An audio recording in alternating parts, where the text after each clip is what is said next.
Hello all. So ഇന്ന് നമ്മൾ വരയ്ക്കാൻ പോകുന്ന isometric view of pentagonal pyramid ആണ്. സോ നേരത്തെ പ്രോബ്ലം നമ്മൾ ഡിസ്കസ് ചെയ്തപ്പോൾ ഫസ്റ്റ് പ്രോബ്ലം ഡിസ്കസ് ചെയ്തപ്പോൾ ഒരു പെന്റഗണൽ പ്രിസം ആയിരുന്നു. ഇവിടെ ഒരു പെന്റഗണൽ പിരമിഡ് ആണ്. അത് നിങ്ങൾക്ക് ഈ നെയിമിംഗ് നോക്കിയാൽ തന്നെ മനസ്സിലാക്കാൻ പറ്റുന്നതാണ്. നമ്മൾ ഒരു പോയിന്റ് എടുത്തു കഴിഞ്ഞാൽ ഇവിടെ നിങ്ങൾ നോക്കി നോക്കുക, എ എന്ന് പറയുന്ന പോയിന്റിന്റെ അവിടെ ആ ബോട്ടം പോയിന്റ് ആയ എ മാത്രമേ ഉള്ളൂ. പ്രിസം ആകുമ്പോൾ 2 പോയിന്റ് വരും. അപ്പോൾ നമ്മൾ A1 എന്നാണ് നമ്മൾ അതിനെ ഡെസിഗ്നേറ്റ് ചെയ്തത്. ഇവിടെ നമ്മൾ ഓരോ പോയിന്റ്, അതായത് പെന്റഗണിന്റെ ഓരോ കോർണേഴ്സിനെയും A, B, C, D, E, okay, ബേസിലുള്ള 5 പോയിന്റുകളും പിന്നെ എപെക്സ് പോയിന്റ് ആയിട്ട് O എന്ന് പറയുന്ന പോയിന്റും പിന്നെ ആ എപെക്സ് പോയിന്റ് താഴെ ആക്സിസ് ലൈനിന്റെ ബോട്ടം പോയിന്റ് ആയിട്ട് വരുന്ന O1. ഇതാണ് നമ്മുടെ പെന്റഗണൽ പിരമിഡിന്റെ ടോപ്പ് വ്യൂ എന്ന് പറയുന്നത്. ക്വസ്റ്റ്യനിൽ പറഞ്ഞിട്ടുണ്ട് base edge parallel to V P. So ആ ഒരു ഓറിയന്റേഷനിലാണ് നമ്മൾ വെച്ചിരിക്കുന്നത്, base edge parallel to V P ആക്കിയിട്ട്. അതിനുശേഷം നമ്മൾ ചെയ്യുന്നത് എന്താണെന്ന് വെച്ച് കഴിഞ്ഞാൽ ഓരോ ഡിസ്റ്റൻസുകളും മെഷർ ചെയ്യാണ് ഓരോ പോയിന്റുകളിലേക്കുള്ള ആദ്യം ഒരു ബോക്സ് വരച്ചതിന് ശേഷം. കഴിഞ്ഞ പ്രോബ്ലത്തിൽ ഞാൻ ആ ബോക്സ് വരയ്ക്കുന്ന എങ്ങനെയാണെന്ന് കാണിച്ചിരുന്നു. അപ്പോൾ നമ്മൾ പെന്റഗൺ വരച്ചതിന് ശേഷം ആ പെന്റഗണ് ചുറ്റും ഒരു സ്ക്വയർ അല്ലെങ്കിൽ ഒരു റെക്ടാങ്കുലർ ബോക്സ് നമ്മൾ വരയ്ക്കും. ആ ബോക്സ് വരയ്ക്കുന്നതിന്റെ മെയിൻ ഉദ്ദേശം എന്ന് പറഞ്ഞു കഴിഞ്ഞാൽ നമുക്ക് ഓരോ പോയിന്റുകളും എത്ര ഡിസ്റ്റൻസിലാണെന്ന് അറിയണം ഈ ബോക്സിന്റെ കോർണർ പോയിന്റുകളിൽ നിന്ന് എന്ന് അറിയാൻ വേണ്ടിയിട്ടാണ്.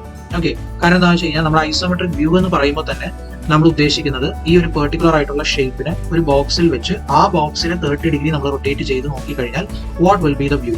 ഇതാണ് നമ്മൾ ഐസോമെട്രിക് വ്യൂ കൊണ്ട് ഉദ്ദേശിക്കുന്നത്. അപ്പോൾ ഞാനൊരു പെന്റഗൺ വരച്ചു, ആ പെന്റഗൺ ഒരു ബോക്സിനകത്ത് ഇട്ടു, എന്നിട്ട് ഇനി ആ ബോക്സിനെ ഞാൻ 30 ഡിഗ്രി ആംഗിൾ കൊടുത്ത് വരയ്ക്കുകയാണ് ചെയ്യാൻ പോകുന്നത്. ഓക്കെ, സോ ബോക്സ് വരച്ചു. ആ ബോക്സിന്റെ കോർണർ പോയിന്റ്സിന് ഞാൻ പേരുകൾ കൊടുത്തു. 1, 2, 3, 4 എന്ന് പറയുന്ന 4 പോയിന്റുകൾ കൊടുത്തു.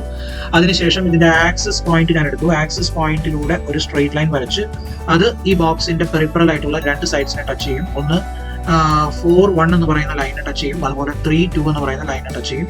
ആ ടച്ച് ചെയ്യുന്ന പോയിന്റുകൾക്ക് ഞാൻ പേര് കൊടുത്തു 5-6. ഇതെന്തിനു വേണ്ടിയാണെന്ന് വെച്ച് കഴിഞ്ഞാൽ നമുക്ക് പറയാം 5-6 എന്ന് പറയുന്ന ലൈനിലാണ് എൻ്റെ O1 എന്ന് പറയുന്ന പോയിന്റ് ലൊക്കേറ്റ് ചെയ്യുന്നത്. ഓക്കെ, ഇനി ബാക്കിയുള്ള പോയിന്റ് ഒക്കെ എനിക്ക് പെട്ടെന്ന് ഐഡന്റിഫൈ ചെയ്യാൻ പറ്റും. കാരണം യു ക്യാൻ സീ ഹിയർ 1 എന്ന് പറയുന്ന പോയിന്റിൽ നിന്ന് 24 mm ഡിസ്റ്റൻസിലാണ് B എന്ന് പറയുന്ന പോയിന്റ്. 1 എന്ന് പറയുന്ന പോയിന്റിൽ നിന്ന് 18 mm ഡിസ്റ്റൻസിലാണ് A എന്ന് പറയുന്ന പോയിന്റ്.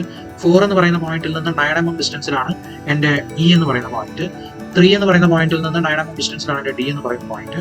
പിന്നെ O എന്ന് പറയുന്ന point I can say that it is at A distance of 21 mm from 4 എന്ന് എനിക്ക് പറയാം. 21 mm ഫ്രം 4 അല്ലെങ്കിൽ 21 mm from 3 and it is also along the line of B എന്ന് എനിക്ക് പറയാം. അതായത് ബിയിലൂടെ ഒരു ലൈൻ വരച്ചു കഴിഞ്ഞാൽ, അതല്ലെങ്കിൽ ഈ 1-2 എന്ന് പറയുന്ന ലൈനിന്റെ സെന്ററിലൂടെ ഒരു ലൈൻ വരച്ചു കഴിഞ്ഞാൽ ആ ലൈനിലുമാണ് കിടക്കുന്നത് എന്ന് എനിക്ക് പറയാൻ പറ്റും.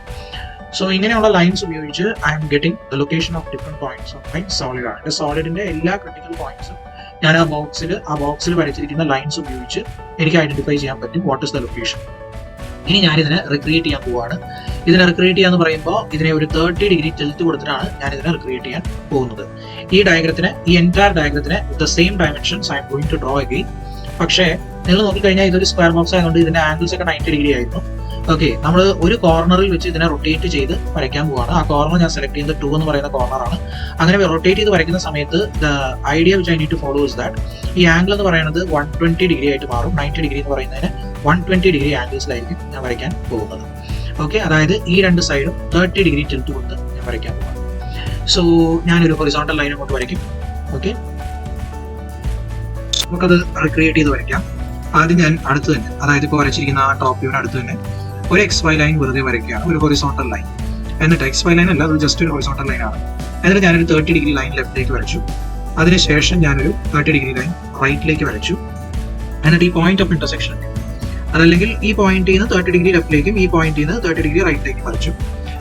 ഈ പോയിന്റ് എന്ന് പറയുന്നത് എൻ്റെ 2 എന്ന് പറയുന്ന പോയിന്റ് ആണ്. അപ്പോൾ ഈ ഫിഗറിൽ ഈ 2 എന്ന് പറയുന്ന പോയിന്റ് ആണ് ഇവിടെ വരാൻ പോകുന്നത്. സോ ഞാൻ അതിന് 2 എന്ന് മാർക്ക് ചെയ്തു.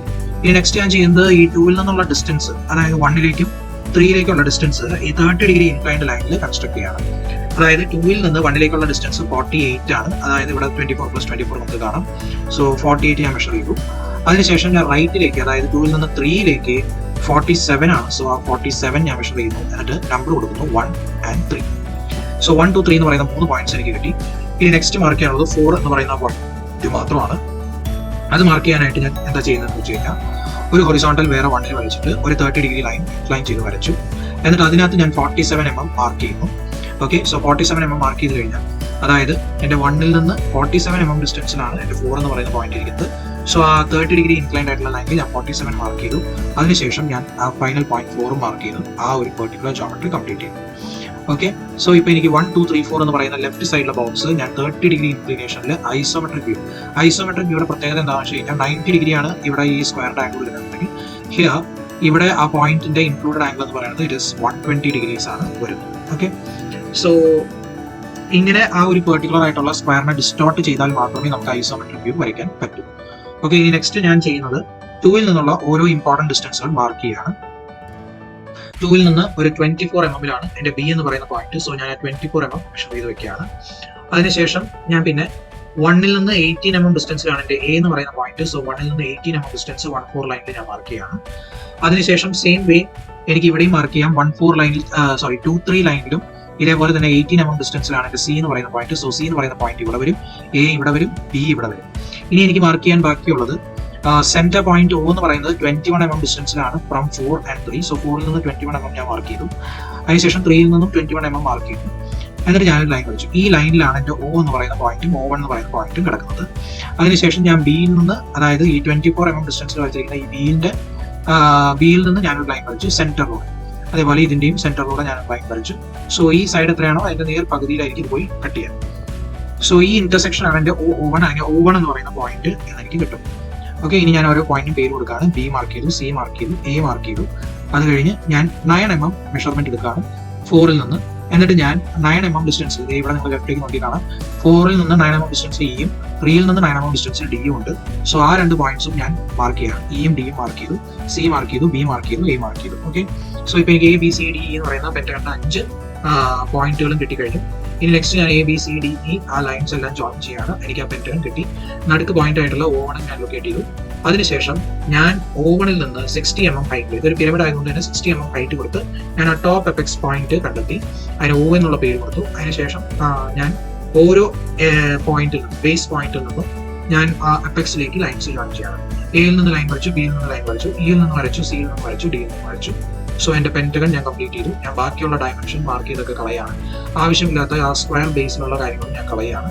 ഓക്കെ, ആംഗിൾസ് ഞാൻ കളഞ്ഞു, അതായത് 30 ഡിഗ്രി ലൈൻസ് നമ്മൾ വരച്ചത് കളഞ്ഞു. പിന്നെ 1 2 3 ഒക്കെ കളഞ്ഞു. നിങ്ങളുടെ ഫൈനൽ ഡയഗ്രത്തിൽ നിങ്ങൾ ഹൈലൈറ്റ് ചെയ്യേണ്ട ഭാഗം മാത്രമാണ് ഞാൻ ഇനിയിപ്പോൾ നിങ്ങൾക്ക് പ്രസന്റ് ചെയ്യാൻ പോകുന്നത്. O1 എന്ന് പറയുന്ന ഒരു ആക്സിസ് ലൈൻ ആണ്. സോ അതിനെ ലോങ് ഡാഷ് സ്മോൾ ഡാഷ് ആയിട്ട് റെപ്രസെന്റ് ചെയ്യണം. പിന്നെ കാണാൻ പറ്റാത്ത ലൈൻസിന് നിങ്ങൾ ഡാഷ് ലൈൻസ് ആയിട്ട് റെപ്രസെന്റ് ചെയ്യണം. ഇവിടെ നമുക്കറിയാം 2-ൽ നിന്ന് നോക്കുമ്പോൾ ഇ ആണ് ബാക്കിലത്തെ പോയിന്റ്. സോ ഇ എന്ന് പറയുന്ന പോയിന്റിലൂടെ പാസ് ചെയ്യുന്ന ലൈൻസ് ഒന്നും നമുക്ക് കാണാൻ പറ്റില്ല. സോ അത് ഡാഷ് ലൈൻസ് ആയിട്ട് റെപ്രസെന്റ് ചെയ്യാം. ഓക്കെ, സോ അതായത് 2 ഇതാണ്, ഇവിടെയാണ് നിങ്ങളുടെ 2 എന്ന് പറയുന്ന പോയിന്റ് വരുന്നത്. സോ 2-ലൂടെ ഞാൻ നോക്കുകയാണെങ്കിൽ, ഈ 2-ന്റെ ഡയറക്ഷനിൽ ഞാൻ നോക്കുകയാണെങ്കിൽ എനിക്ക് കാണാൻ പറ്റാത്ത പോയിന്റ് ബാക്കിലത്തെ ഇ എന്ന് പറയുന്ന പോയിന്റ് ആയിരിക്കും. സോ ആ ഇ എന്ന് പറയുന്ന പോയിന്റ് അതിലൂടെ പാസ് ചെയ്യുന്ന ലൈൻസ് ഒക്കെ ഡോട്ടഡ് ലൈൻസ് ആയിട്ട് വരയ്ക്കാം. എ ഒരിക്കലും ഡോട്ടഡ് ലൈൻ ആക്കാൻ പറ്റില്ല, കാരണം എ എന്ന് പറയുന്നത് ബൗണ്ടറി പോയിന്റ് ആണ്. ബിയിലൂടെ പോകുന്ന ലൈൻസും ഡോട്ടഡ് ലൈൻസ് ആക്കാൻ പറ്റില്ല, കാരണം അത് ബൗണ്ടറി പോയിന്റ് ആണ്. പക്ഷേ ഇയിലൂടെ പാസ് ചെയ്യുന്നത് എന്താണ്, അത് ഡോട്ടഡ് ലൈൻ ആക്കാം. ഓക്കെ, ഇതാണ് എന്റെ ബൗണ്ടറി എന്ന് പറയുന്നത്. ബൗണ്ടറി പോയിന്റ്സിനെ കണക്ട് ചെയ്യുന്ന ലൈൻസ് ഒക്കെ ബോൾ ലൈൻസ് ആയിരിക്കും. ഓക്കെ, സോ ഇതാണ് നിങ്ങളുടെ isometric view of pentagonal pyramid എന്ന് പറഞ്ഞു കഴിഞ്ഞു.